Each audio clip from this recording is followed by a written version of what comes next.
They called him Mikhail, son of a Secret Service family, born in 1934 in Dnipropetrovsk, a city of factories and winter winds. His childhood ran alongside the long shadow of the Soviet security services.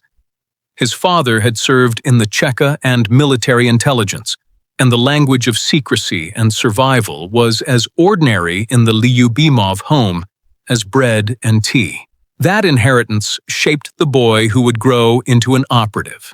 Cautious, observant, and fluent in the art of keeping nothing at all obvious. MGIMO in Moscow was the crucible. Picture a campus of stone and severity, classrooms full of maps, languages, and protocols. Young Mikhail learned to read foreign newspapers as if they were coded dispatches, to sense when a phrase hid more than it said. By 1958, he had his diploma and a quiet understanding that some careers are forced into by history. Joining the first Chief Directorate of the KGB was not a leap as much as a sliding door.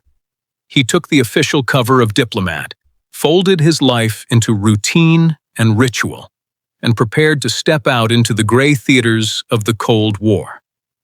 London arrived like weather, a fog of moneyed streets, subtler manners, and an invisible contest played out in the back rooms of clubs and the basements of embassies. As resident, Lyubimov's post required a particular posture. The face of a cultured attaché, the mind of a chess player who never showed the board. He moved in rooms where coats whispered and scotch was poured in small, careful measures. Social life was terrain to be mapped as much as enjoyed. He later wrote, with ironic warmth, about the Pall Mall culture, the clubs, the gentleman's small talk, as a theater where both friendship and surveillance lived in the same sentence. Operational life was less glamorous than novels would have it.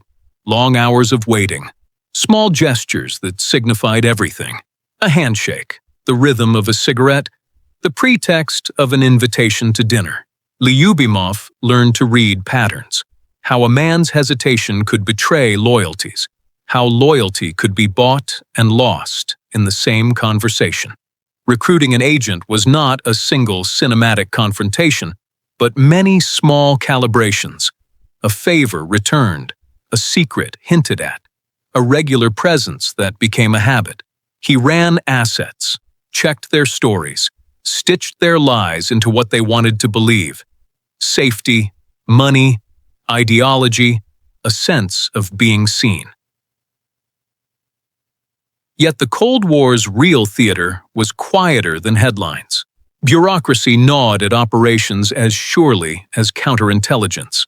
Orders from Moscow came wrapped in doctrine. Local realities were messier. Lyubimov navigated that gap with a pragmatic mind and a dry sense of humor about both sides' foibles.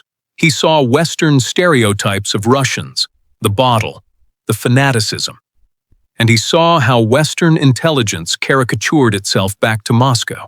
In interviews years later, he would laugh at those old clichés, even as he admitted how deeply they had shaped mutual perceptions. There were moments that tested discretion.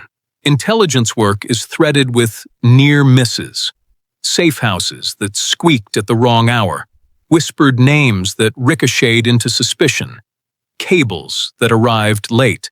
When a counterintelligence sweep flattened a network in another city, Lyubimov felt practically the same pang an organizer feels when a rally never shows. Plans refined in solitude, abruptly public and breached. But he kept to the KGB's creed of endurance and silence. The day-to-day survival of networks depended more on steadiness than on heroics. As his career matured, Lyubimov came to understand that the human costs of espionage were not only in the field arrests or dramatic defections. They lived in the personal fissures, marriages negotiated by coded letters, friendships measured by risk, the slow corrosion that secrecy exacts on the self. In his fiction and later interviews, he would examine those moral economies, the small betrayals, the rationalizations, the weary jokes that cover fear.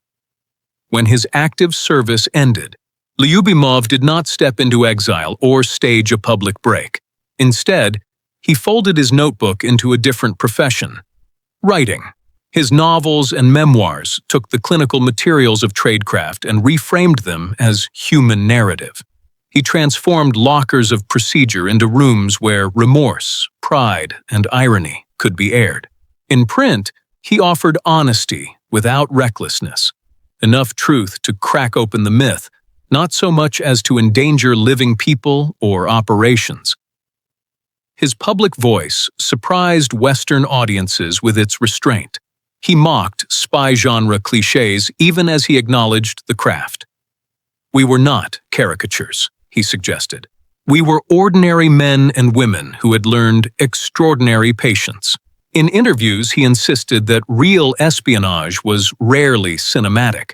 It required boredom management, a capacity for discreet cruelty, and an ability to form attachments you might one day be ordered to dismantle. Lyubimov's story is also a study in contrasts. Trained socializer, clandestine manager, patriotic servant, reflective artist.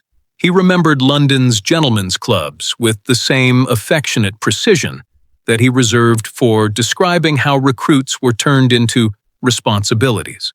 He kept his tones often wry, sometimes stern, and always precise.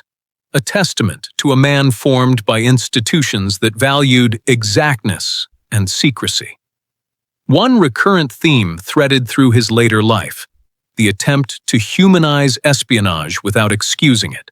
In his fiction, a spy might be gallant and small, heroic and petty, all within a single chapter. The moral is not a tidy one.